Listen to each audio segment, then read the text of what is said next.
From taco night in Tulum to sushi in Tokyo, make every bite rewarding with Gold from Amex. Wherever you dine, 4 times membership rewards points at restaurants worldwide are piling up.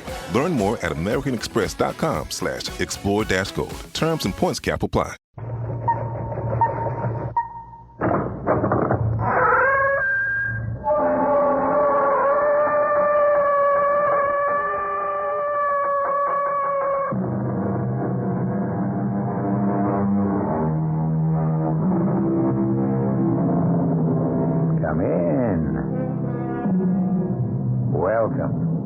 I'm E.G. Marshall. Nothing has concerned mankind longer or more consistently than the future. Before we could write, perhaps even before we could talk, we scanned the skies for signs of sun or rain, made sacrifices to ensure the success of undertakings. Always the inner eye gazed in fear and trepidation on what John Milton called the never-ending flight of future days.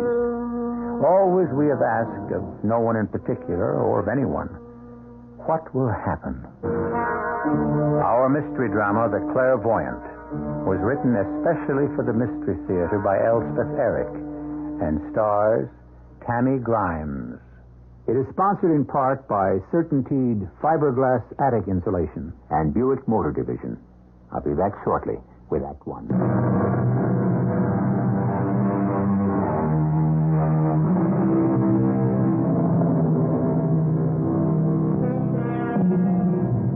In Roman times, it was the oracle who read the future in the entrails of sacrificial animals. Nowadays, we're more refined, and we call the oracle a clairvoyant. But the idea is the same, and so is the purpose. To know what is coming tomorrow. The better to take the fear out of our eyes. Excuse me, please. I want to apologize. It is, after all, part of my job here to occasionally read tea leaves, if you want to call it that. But, look, may I sit down at the table with you? I'd like to explain, if I can, why I try to avoid. You don't mind? Thank you. You see, once upon a time, I was a clairvoyant. I had a crystal ball. I read palms. But all of that was really rubbish, just as the tea leaves are now. Absolute rubbish. They were only external things to aid my concentration, because without concentration, you can do nothing. Don't you agree? Everything requires a measure of concentration. You can imagine what is required to look into the future. Yes, thank you. I'll have some coffee. A small amount. I am Russian, you see. But I've lived here in London for better than half a century. My parents brought me here as a child when they fled from the Bolsheviks. Of course, once arrived in London, we spent most of our time with other refugees, all displaced, all frightened. Frightened all the time. And as I grew a little older, I took to telling their fortunes. Tarot cards were the rage then. It was almost a joke at first, but when I turned out to be right, invariably right, then it was no joke, and I took to doing it seriously, for a living. All during the 30s and into the 40s, I was earning what they call a pretty penny with my crystal ball. I had become Madame Sonia. One day, my doorbell rang. Yes, coming. With you in a second. Yes? Madame Sonia. Yes? You don't remember me, do you? I don't think... Should I remember you? I see so many people, you know. It's difficult. So many clients. I was a client. Oh, indeed? Oh, many years ago. One of your first, I believe. Well, in that case, come in. I'm not disturbing you. Not at all. It's been a slow day. You came for another reading? Oh, no. At least not today. Later on, perhaps. No, I simply wanted to tell you how all of your predictions came true. Oh. My husband and I did reconcile. Good. My husband's business did prosper. I'm very glad. And best of all, our baby daughter did survive her illness and now is a healthy, radiant girl of 19. Oh, wonderful. About to be married. Oh. To an Englishman. And that's why we're here. I see. Of course, we'd rather she be married at home in the States, but her fiancé is enlisted in this terrible war. He couldn't get leave, so here we are. Must be very happy. Oh, we are. He's a wonderful boy. Well, man, I should say. It's not right to call a soldier a boy, I suppose. Well, they decided in a hurry, and he'll be off to France shortly, so they're to be married in his parents' house instead of in ours, back in Springfield, which makes me sad. However, all in all, it's very satisfactory, very gratifying. We have no complaints. We're staying with his parents. They have a house, a large house in Mayfair. Oh, Mayfair. Lowndes Square. Very posh, as the English say. But I wanted to ask a favor of you, Madame Sonia. And what is that? Will you do a reading for my daughter? Of course. She likes. Oh, she will. She's heard about you for years. My husband and I talked endlessly about you. So I'll tell her to phone you for an appointment? Do that. I'd be most happy. Her name is Laura. Laura. Yes. You know, I can't remember your name. I apologize. Oh, please. It was a long time ago. I'm Mrs. Jennings, Mrs. Matthew Jennings. And our daughter... Laura? Yes. And her fiancé is Anthony Craig. Oh, perhaps he'll have a reading, too. I'll suggest it. It was good to see you again, Mrs. Jennings. Oh, it was good seeing you, Madame Sonia. And you'll be hearing from my daughter. Yes. Very good, yes. Goodbye. Jennings? Mrs. Matthew Jennings? Do I remember anybody by that name? Jennings. I didn't really remember Mrs. Jennings at all. Or her husband. Or that they'd had a little girl. Truthfully, I didn't remember the first thing about them. Of course, it was very nice of her to stop by and tell me that everything had turned out for them as I predicted. But in those days, I was very young. It had seemed then that everything I predicted came to pass. My power of concentration was so strong, so vital, and my intuitions flowed so surely, so strongly. It seemed only natural that they should be accurate. Young Laura Jennings did call me the very next day, and we made an appointment for a reading. I have to tell you, Madame Sonia, I'm mostly here to please my mother. She thinks you're so wonderful. She exaggerates. Now, shall it be the cards, the crystal, your palm, or what? Which is best? Dear girl, it doesn't make the slightest difference. I could employ the bumps on your head if you like. Oh, I don't think so. Or the print of your foot. Oh, no. Or you could peel an apple and throw the skin on the floor. I could read from that. All these things are merely tools. I center my attention upon them and then let my mind go foraging into the future, seeking out the secrets, hunting through time and space for happenings that never were, yet always were. Crises that never occurred, yet are bound to occur. Circumstances for which the stage was set centuries and eons ago, waiting for the actors to arrive. Eventualities which have not as yet transpired, but which are certain to transpire.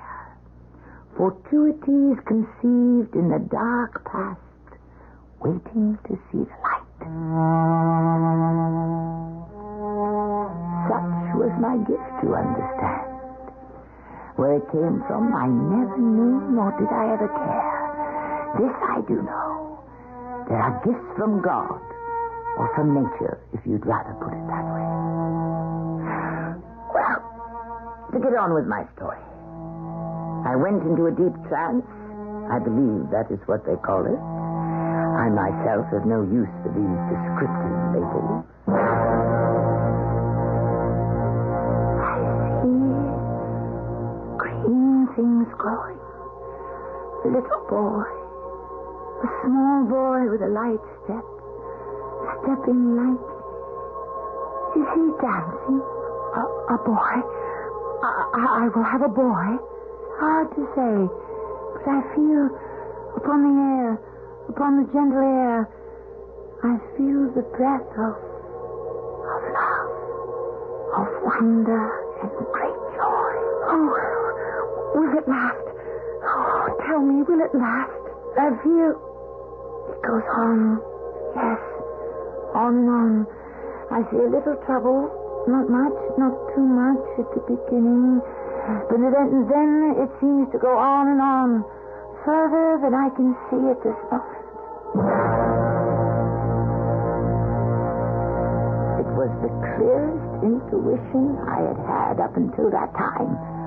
For there were times when the visions presented themselves in symbols, the way a dream does when the dreamer wants to express desire. But this time I actually saw the slim figure of this young girl skimming the grass, her hair glowing in the sun, her arms stretching out. I actually saw it. Oh, Madame Sonia. I am exhausted. You will forgive me. I'm very, very tired. Oh, of course. I'll leave you so that you can get some rest. Another client coming shortly. Yes, there's just one thing. What is that? I'm going to tell my fiancé to come and see you. May I? Of course, dear girl. Oh, Madame Sonia, you've made me so happy. Very glad. If I'd had any doubts about my future, well, you've driven them all away. Thank you. Goodbye, Madame Sonia.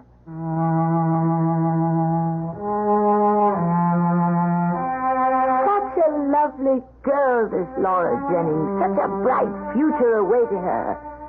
Though every reading was an effort in the extreme, penetrating the veil is never an easy task.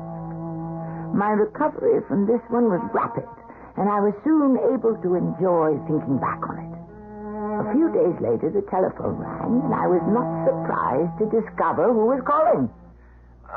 Madam Sonia? Yes? This is Anthony Craig, Laura Jennings' fiancé. Oh, yes, Mr. Craig. Laura has this notion that I should have a thingamajig, what do you call it? A reading? Yes, that's it. But I have to tell you, Madam Sonia, I don't much believe in that sort of thing. Many persons don't, Mr. Craig. I've always considered it the most arrant rot. However, Laura can be very insistent and very persuasive, so if you could manage it tomorrow... 9 o'clock.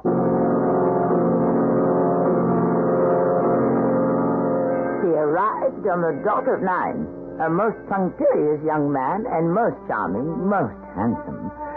We went into the small room I reserved for my readings. I placed my crystal ball on a little round table. Anthony Craig sat opposite me, and I invited, by the force of my concentration, the trance state. It hurt. It hurt me. Madam Sonia. I cannot. Too hard. I cannot. Are you all right? I begin to see. Oh, I see. Don't. No, I will not. You can't. Please, no. Madam Sonia, are you all right? Go away. Get out. Please get out. Go away. I mustn't. I won't clear out. Go away. It's too hard. Too much. I was only faintly conscious of my own voice uttering these words, only vaguely aware of my own pain. When I returned to myself, Mr. Anthony Craig had gone.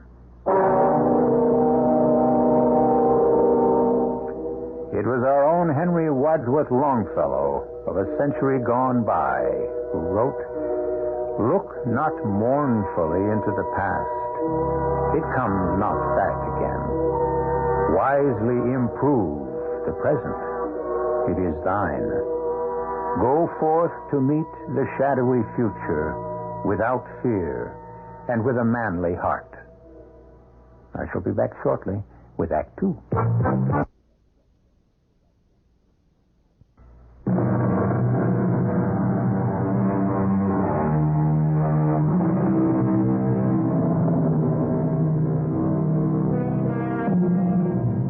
As our first act ended, Madame Sonia, Clairvoyant, had peered into her crystal ball to ascertain what the young Englishman Anthony Craig might expect from the future. Whatever she saw, or thought she saw, or might have seen, was so disturbing to her sensibilities that she became unable to continue the reading. With cries of, "No, no," and "I can't," she recoiled from whatever it was she saw and entreated the young man to leave. When I returned to myself, Mr. Anthony Craig had gone. So shaken was I by my encounter that I canceled all my sessions for the next few days in order to recuperate. I did not even answer my telephone when it rang. But on the fourth day, this is Madame Sonia. Madame Sonia, where have you been? I've been indisposed. Who is this, please? This is Laura Jennings. I've been trying to reach you. What is it, Laura? I must see you. I'm not feeling well, Laura. I'm not giving any readings at present. I must see you. It's terribly, terribly important. Laura, in my present state, I don't quite trust myself. Oh, Madame Sonia, please, as a friend. Very well. Come round this afternoon, 4 o'clock. 4 o'clock. Oh, thank you. I'll be there, and thank you again.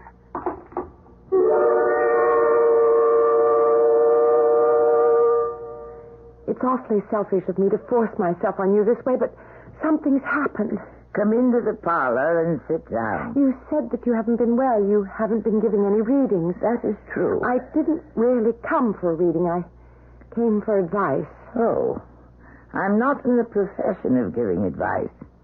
I always hesitate a long time, provided I am asked. But I can't go to my parents. They wouldn't understand. Why don't you compose yourself and tell me what's bothering you? Well, you know I told you we're staying with the Craigs at their house on Lowndes Square. So you said. It's very near Green Park, and every morning I've been taking their dog for a run. I like the idea of doing them small favors like that.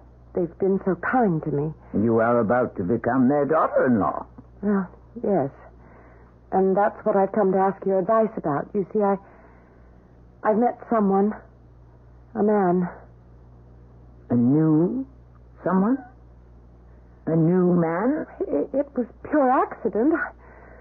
I always walk the dogs through Kensington Gardens, and I sat down for a little while near the statue of Peter Pan. You know the one? Yes, I know the one.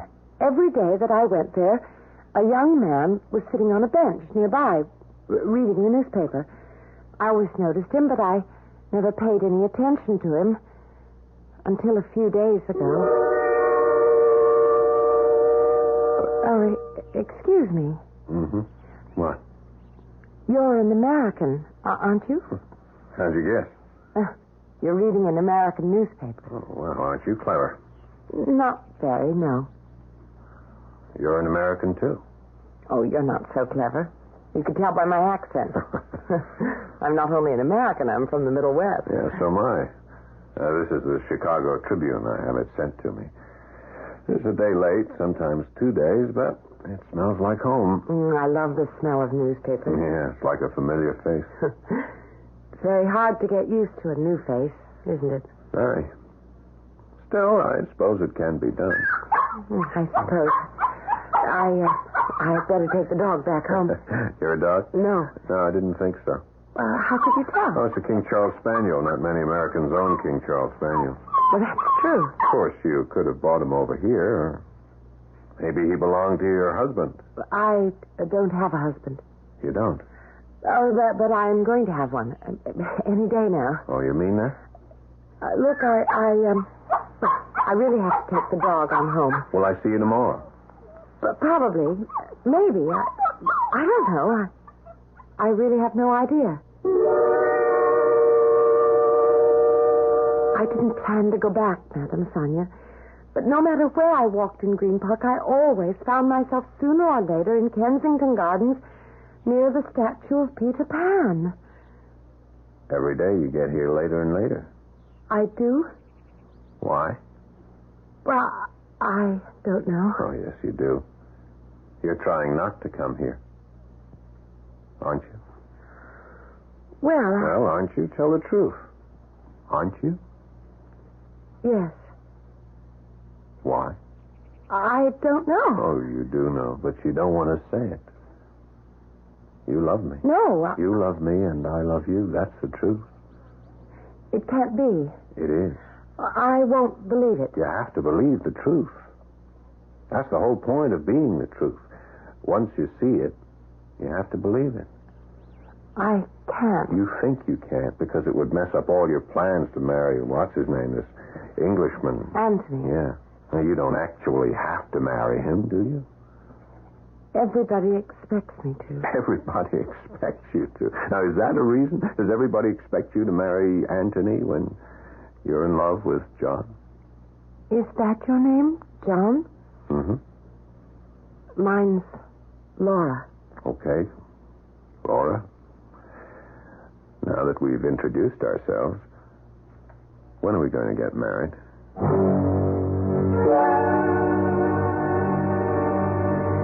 So you see, Madame Sonia, why I had to come to you.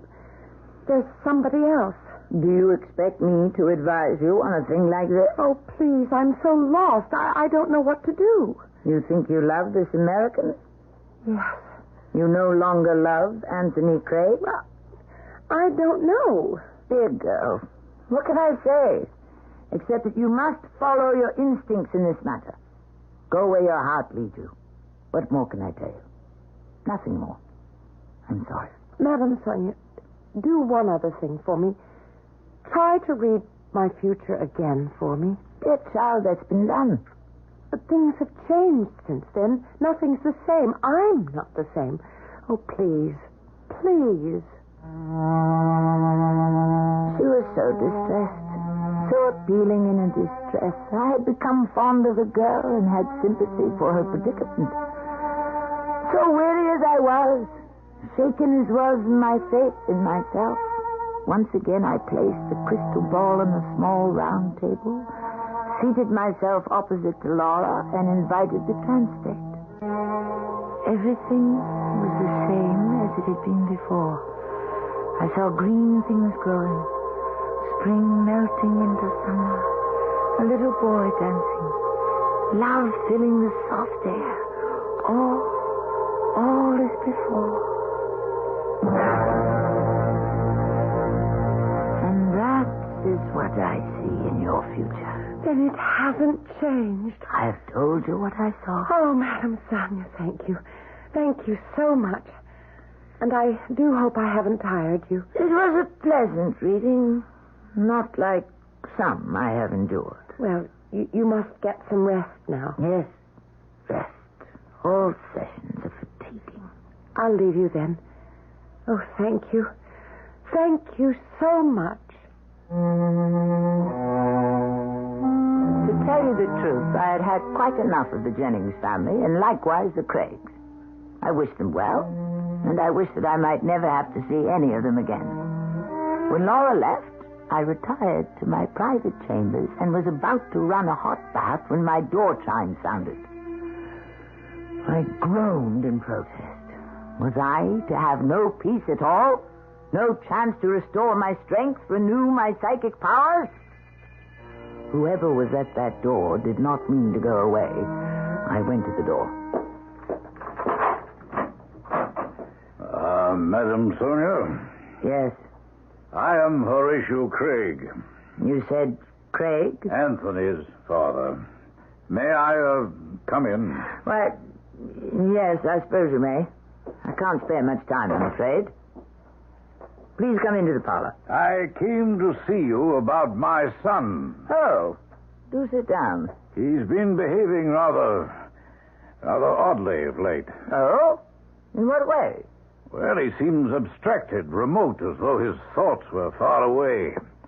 For a young man about to be married, he is singularly distracted and, not, altogether in possession of himself. Mr. Craig, what has all this to do with me? Anthony has been this way, locked within himself, as it were, since the day of his appointment here with you. Oh? Now, what could you have said to him to have effected such a transformation? I said very little. Yes, but what? I think you had best ask the young man what I said. I choose to ask you. And I refuse. No, you Mr. can't. Craig, there are ethics in my profession as well as in any other. The doctor, the analyst, the lawyer, the priest. All these protect what is revealed to them in private. So it is with a medium. Whatever transpires in that little room back there, at that small round table, it remains privileged information. No one is privy to it except my clients and myself. Do I make myself understood? You won't change your mind? No. I'm quite willing to pay. This has nothing to do with money. Oh, you could use some money, it seems to me, the way you live here. I earn enough by my readings to support myself. Then do a reading for me. What? Read my future. I'm very tired. It has been an exhausting day. Oh, it's not even noontime. Even so, if you care to make an appointment. I want the reading now. Next week. In a few days. Perhaps tomorrow. No, now, right now. I can't. I insist. Oh, very well. Come, I'll do my best. Well, that's all I ask. Sit down there, please. Very well. What should it be? The tarot cards, the crystal ball, the palm? What is your pleasure? Well, why not read my palm? Very well. Your hand, if you please. No, not that one, the other one. Be very quiet. Don't speak. Be as quiet as possible. Very, very still.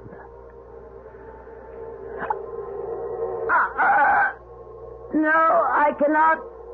I cannot look. I will not look. Torture. It is torture. It's not right, not fair. No one can ask me. No one can make me. Madam Sonia. Pain. The awful pain. The unbearable pain. I'm lost. I am falling and I shall be lost. I am falling from off the earth and there is no one to save me. Dust clogs my throat. Darkness puts out my eyes. Oh, pain and more pain and the horror and the awfulness.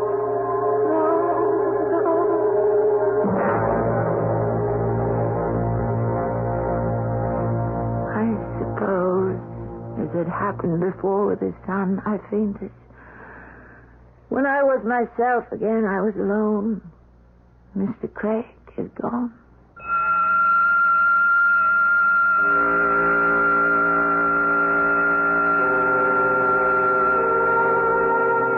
What horrors lie ahead for us?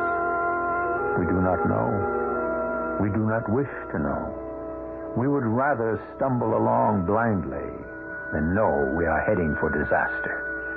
And yet, what joys are ahead? What happiness? Do we wish to know? Perhaps it is just as well that we do not know, that we wait, silent and patient, for whatever the future brings. I shall be back shortly with Act 3. Do you have...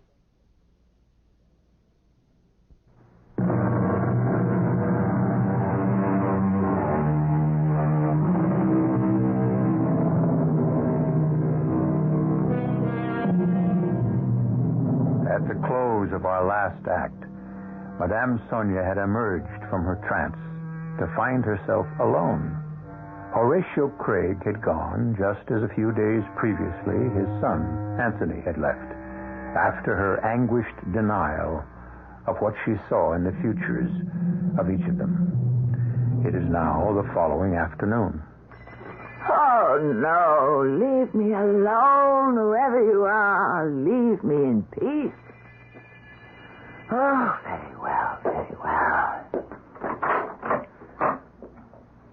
Mrs. Jennings. Madam Sonia, I must talk to you. Please forgive me. I'm not well. 5 minutes. That's all I ask. Try to understand. I've been under a great strain. Oh, what about me? Do you think I haven't been under a strain? I don't understand. Oh, let me come in. I don't want to stand on your doorstep and create a scene. Neither of us wants that. Very well. Come in. But I cannot allow you to stay. 5 minutes. That's all. Please sit down. Thank you. Now, what is it? Madam Sonia, the house on Lounge Square has become a place of horror, at least for me. The Craig house? Where you were staying? In the last few days, everything seems to have changed. I supposed it was a place of great joy and merriment. It was. And then in the space of less than a week... Tell me about it. Well, most recently, Mr. Craig, the elder Mr. Craig, has become sullen and taciturn. He was always such a pleasant man. Today, he hardly spoke to me at breakfast. He hardly ate anything. And the Craig household always serves those wonderful English breakfasts. Well, when I pressed him for a reason, he admitted to me that yesterday he'd come to you for a reading. Is that so? That, is so. Yes. But what on earth did you tell him? I cannot repeat it. You must. I am not even certain myself what I said to Oh, him. that's impossible. You must know what you said. In the trance state, I do not always hear myself. You remember nothing? Not with any clarity. Well, what about young Anthony Craig? He came to you for a reading, too. He told me so. Yes, a few days back. And he's changed. He's so distant, inaccessible, even cold and frigid. The English often give that impression. Oh, I know that. Believe me, I know that, and I'm quite prepared for it. But almost immediately upon our arrival here, we broke through that shell of reserve. We've become great friends, and I so look forward to having young Anthony for a son-in-law. Now, these last days, ever since he came to you, everything has changed. Oh, Madam Sonia, I beg you, please tell me what happened here. Mrs. Jennings, I cannot. Well, you must. The world seems to be crumbling about me, and I don't understand anything anymore. Even Laura. What about Laura? Well, she's changed, too. I'm sure that wasn't caused by her coming to you. You gave her such a wonderful reading. But she told us about it. The green grass, the sunshine, that her first child would be a boy. I said that? Well, indeed you did. Don't you remember? Mrs. Jennings, there is something I should tell you about Laura. Laura and myself. Oh, Laura told us about the reading. I told you she had. She came to me another time, not for a reading. Laura is in love. Well, of course. We all know that. And Anthony? It is not Anthony she's in love with. Not Anthony. Whatever you're talking about. What other man could she be in love with? A man named John. Laura doesn't know anyone named John. He's an American. Oh, where did she meet him? In Green Park, Kensington Gardens, near the Peter Pan statue. Well, how? While walking the dog. I simply can't believe it. It was love at first sight, on her part and on his. He's asked her to marry him. He's waiting for an answer. Oh, that's incredible. Love is always incredible, don't you think? Well, what's to be done? Whatever is to be done. Hush, Mrs. Jennings, listen. Air raid. Oh, it's a warning. Well, I must go. No, stay here. We'll go down in the cellar. Oh, I can't stay here. I must go home. My daughter and my husband will be expecting me.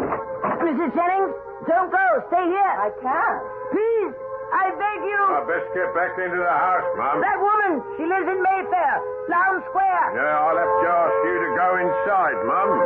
Will she get home? Oh, it's possible, Mum. Now, will you kindly go back into the house? They bombed us for an hour. It was the first London bombing of the war. I crouched in my cellar while death and destruction showered down. In the dark, in the damp, I listened to the discordant music of man's hatred of man.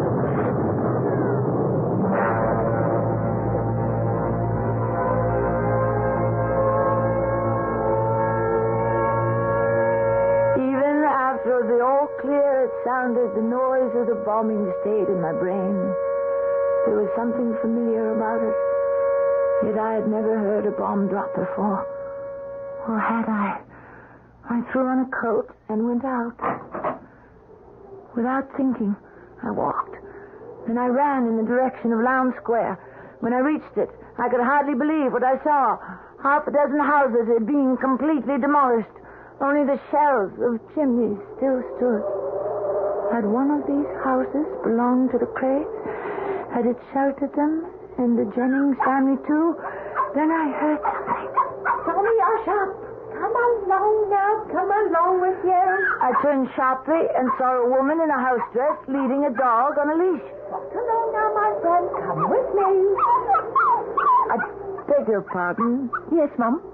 Do you live around here? I live in Bayswater, but I work in Lowndes Square. Did you by any chance know a family named Craig? Oh, Lord love us, I knew them. Which is their house?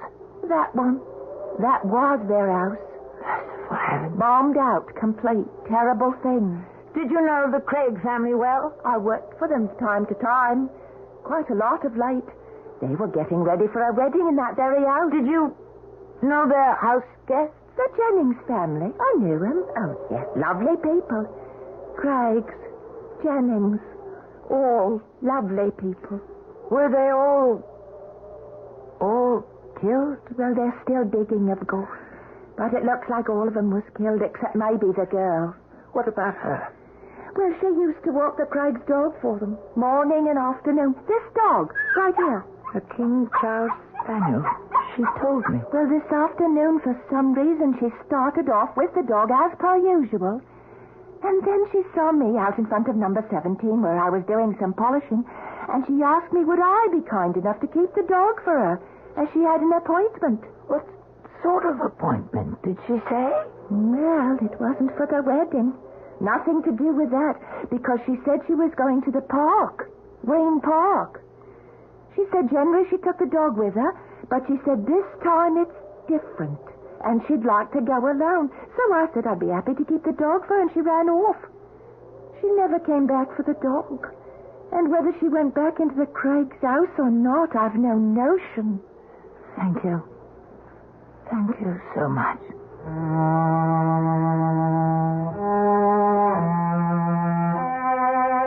I went to the police a few days later, when the digging was finished. They'd found the bodies of the Craig family and those of Mr. and Mrs. Jennings. But the body of Laura Jennings was never found, and I never saw her or heard from her again.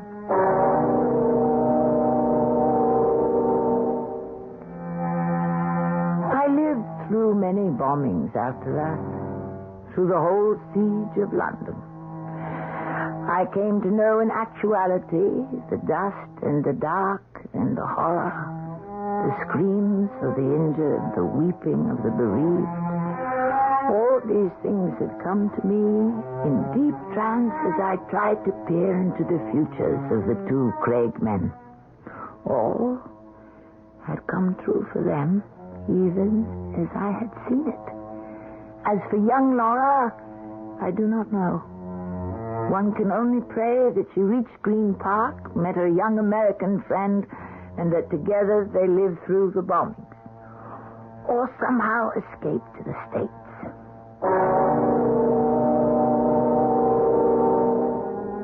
As for me, I gave up my profession, my calling, as I used to consider it. In the face of mass destruction, I was afraid to look into the future, anyone's future. I could not endure the strain. So, for the past 35 years, I have refused to give readings to anyone who did not understand that nothing I say is to be taken seriously. I myself do not take seriously anything I say. It is all a game, an amusement, something to pass the time. So, if you wish me to read the tea leaves, pour a little tea into this cup. I shall look long and soberly into the cup. You will think me very profound, but I am not profound. I am only a very tired old woman who has outlived her usefulness. So, pour. Now we pour out the tea and the leaves remain. So let's see. Everything looks bright. So far, you have crossed an ocean. You will cross it again. Someone is waiting for you. Who is waiting for us, Madame Sonia? I think it is a young man. He is impatient. He wants you to hurry back. What's the young man's name, Madame Sonia? What do you expect from me? How am I to know the name of the young man? I tell you, my powers have faded. I can no longer... If you try, Madame Sonia. Yes, tell us the young man's name. Please try. What is it? The name of the young man waiting for us on the other side of the ocean. I could say a name. It would mean nothing. Not if you say it. So I will say it. I shall say the first name that comes into my head. Peter. The young man's name is Peter. Well?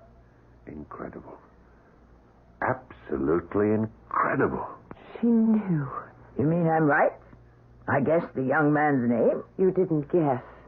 You knew. I assure you, I knew nothing. Madame Sonia, the young man is our son. He's about to graduate from medical school. And then he's getting married. He wants us to come home for both these great events. And his name is Peter. My congratulations to you both. And now... Madame Sonia, do you know why we named our son Peter? We named him after Peter Pan, The Peter Pan statue in Kensington Gardens, where we met. and fell in love. Are you telling me that you are Laura? Yes, Madame Sonia. And this is John. You escaped? I never went back to Lowndes Square, Madame Sonia. I went to the park and met John and never went back. We married. We had a son. That dancing boy you told me about when you read my future. To be so right? I can't believe it. Ah, it is your gift, Madame Sonia. Your gift from God. Perhaps. Let's take another look at these tea leaves, shall we? Eh? Shall we?